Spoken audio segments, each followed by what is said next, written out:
you've gone from fighting in front of thousands at the O2 Arena to a couple of hundred in Pontypool Leisure Centre, and now probably not even 100 people in Eddie's back garden. Do you feel like, conversely to that, do you feel like the uniqueness of the situation and the profile of Fight Camp, that this is actually the most eyes you'll have on your career and the biggest occasion of your career? Yeah, definitely. Obviously, it's been no sport on at all of it. So this event now coming back, millions are going to be watching. So it probably is one of the biggest events I've been involved in, and one of the biggest fights I've been involved in as well. You're one of the biggest ticket sellers in Welsh boxing, even going back to the club scene and the amateurs. You know, you bring a couple of hundred. I've seen in those situations where you've been, visibly spurred on by the crowd. What are your feelings on fighting in front of next to nobody, and how do you think you'll respond on the night? It's all new to me, but it is what it is. It's a fight. Every fighter is something down deep inside them. You've got to dig in. Sometimes it comes out to you with the crowd cheer you on and things like that, but it's built into you, really. It's just you need that triggering from the crowd to pull it out of the bag, sort of thing. But obviously you've got to have the trainers in the corner. They're going to be shouting advice and everything else. So, have you watched any of the other sports, the football or the UFC or anything like that, to see what it's like? Because particularly in the UFC, it's quite unique that you seem to be able to hear every word that the commentators are saying, and the opposite corner as well. Yeah, I've been watching. I watched Jack Shaw win the other day. It was a bit weird. It was when he was coming out. You could hear the music, and no one was in there. It's a bit dreary, isn't it? It's a bit thing. But I think Eddie's garden's a different setup. You've obviously got the music playing and everything else. BT Sports was a bit dreary as well with inside the studio. It was a ball like I don't know. It was a weird setup. Do you know what I mean? Yeah. But I think it'll be different in his back garden. Yeah. James Tennyson, probably the biggest puncher you would have fought, and you've always said about your chin and your toughness in general. That being said, with Tennyson's power, do you have to be more careful than usual, Gav, or do you approach it the same way as you usually do? Yeah. Obviously, he's probably one of the most feared punchers in the division, isn't he? So I can't go standing there first round trading away with him. Everyone knows that. So I'm just going to have to use my boxing ability the first couple of rounds and try and break him down, sort of thing. But yeah. I know you're very good friends with Craig Evans, who had a great fight with James a couple of months ago. I think that was November. Has Craig given you any insight into what it's like against Tennyson? He said a few things, but nothing major. Like I'm not obviously not going to say on here because I don't want anyone else knowing the chat we had. But yeah, but I was sparring Craig just before lockdown began, and yeah, he said a couple of things to me that give me a bit of I don't know, a bit of confidence. You and James, you're usually front foot aggressive fighters, and when two front foot aggressive fighters face each other, it's either an all-out war, or one of them does something a little bit different. I know you can't give away tactics or anything like that, but what style of fight do you think it will be? I'm just expecting a war, to be honest with you. I'm not going there to lie down. I'm going there to take that belt home, back home over the bridge with me. That's coming home with me, no matter what comes Saturday night. Onto the belt, Gav. I know, I've seen novice pros sometimes make their debut and talk about WBC world titles. I think when we chatted, even before your professional debut, you always spoke about that British title. Can you even, possibly a redundant question, but can you even put it into words what it would mean to be British champion? It's just something special, isn't it? They go down in history as well as being a British champion. Another person from Merthyr Tydfil becoming a British champion. Every so often we have a top class fighter coming from Merthyr, and hopefully now it's my time to shine. Are you mindful of the likes of Howard Winston, Johnny Owen, Kerry Hope in more recent times? Are you mindful that you're flying the flag for Merthyr? Yeah, I'm flying the flag for Wales at the moment because there's obviously not a lot of sport going on. So I know, yeah, I know I've got a lot of a lot riding on my shoulders, but I think it's good pressure.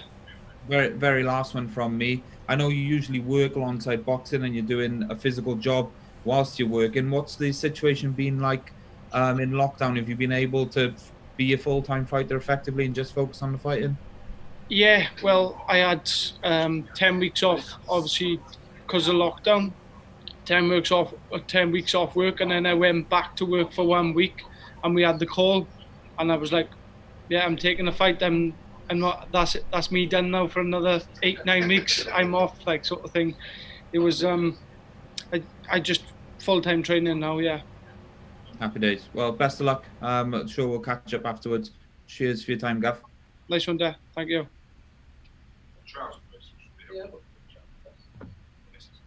Hi, Gavin. Gavin Casey here from the 42 in Ireland. Thanks for taking the time to chat to us. Yeah.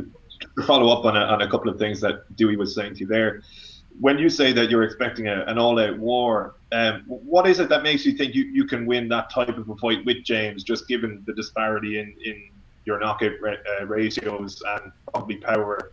Like, do you feel as though you can still go in there, kind of out-muscle him and even out-punch him in that type of a fight, or how would you see that playing out?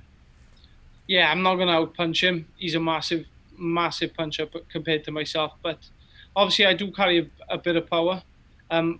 Obviously, my knockout record ain't the best because I was the first couple of fights. Obviously, fighting, selling tickets, you got to try and hold these boys up and take them around because you'll be fighting the next week or the week after. So the boys who were fighting, I was told to not go too hard on them, sort of thing. So it's a business at the end of the day.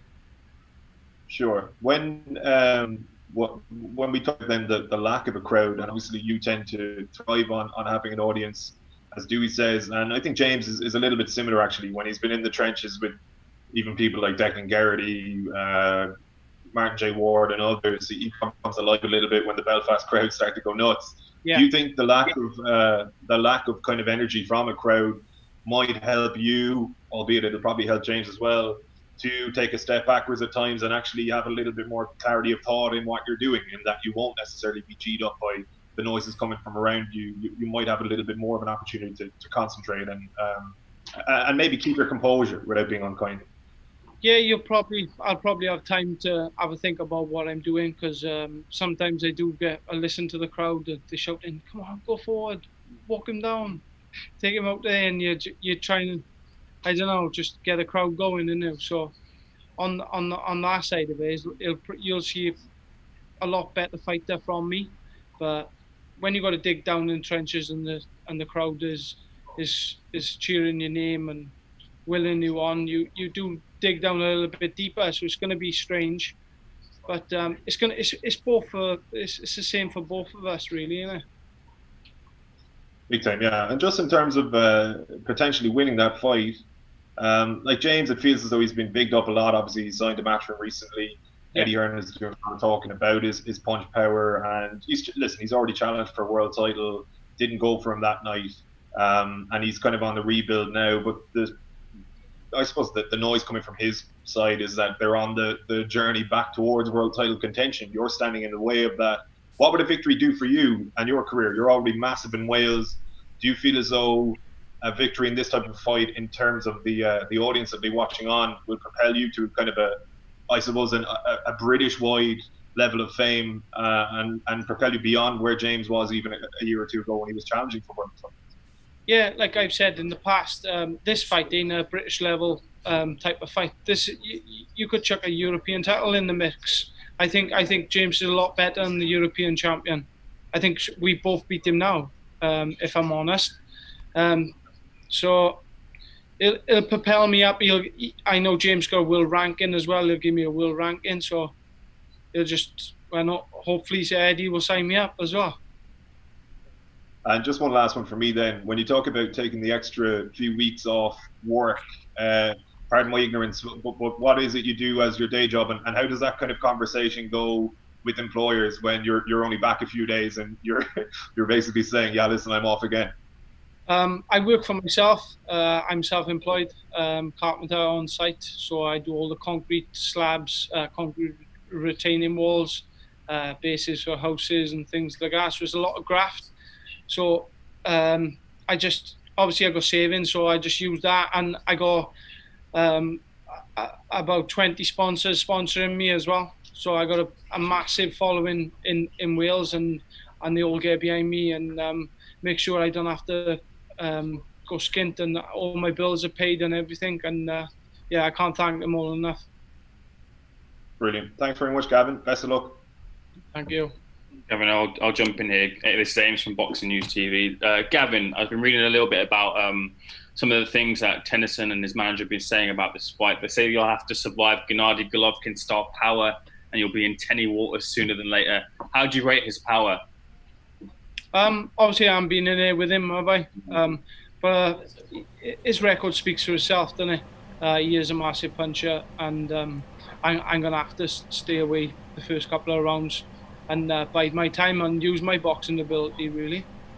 Is that the tactics? Obviously, you touched on it earlier, but you're much taller. You don't want to give away the tactics, but is that it, basically just boxing around him and trying to give him a range? You can't... Well, everyone should know that, really. You shouldn't be going towards a puncher the first round and giving it all away, like so. But if it comes to it, I'm going to sit in the pocket. If I feel his power ain't all that, I'll sit in the pocket and swing away all night. I'll do 12 rounds, just chest to chest. Do you think potentially it's a fight where, to win it, you might have to drag yourself off of the canvas? No. No, I spar middleweights, and I've sparred Jamie Cox, and he's one of the pound-for-pound punchers as well in super middleweight. So I don't think it's going to faze me, if I'm honest. And again, you've alluded to a couple of things you want to do after the fight if you do come through victorious. Is a Joe Cordina rematch something have got an eye on? Not really. He's gone down a weight, and obviously he's looking at world honours. I think we had a great fight, but he's a lot smaller than me, and super featherweight I think he's best suited at, really. Cool. Sorry, you broke up a bit there. I'll just give you my final question. As you alluded to earlier, something that you'll definitely be having your eye on here is catching Eddie Hearn's eye. Is that the motivator here? Maybe clinching a matchroom contract with him? Yeah, definitely. That'd be great. Even just to box on the shows when they come to Wales, it'll be amazing. Like. Mm-hmm. Thanks, Gavin. Appreciate it. Good luck for Saturday. Thank you. Nice one. Thank you very much, mate. Nice one, boys. Just so mate, I've got a couple of posters for you to sign, yeah, and then you are done. So I'll move this out of the way.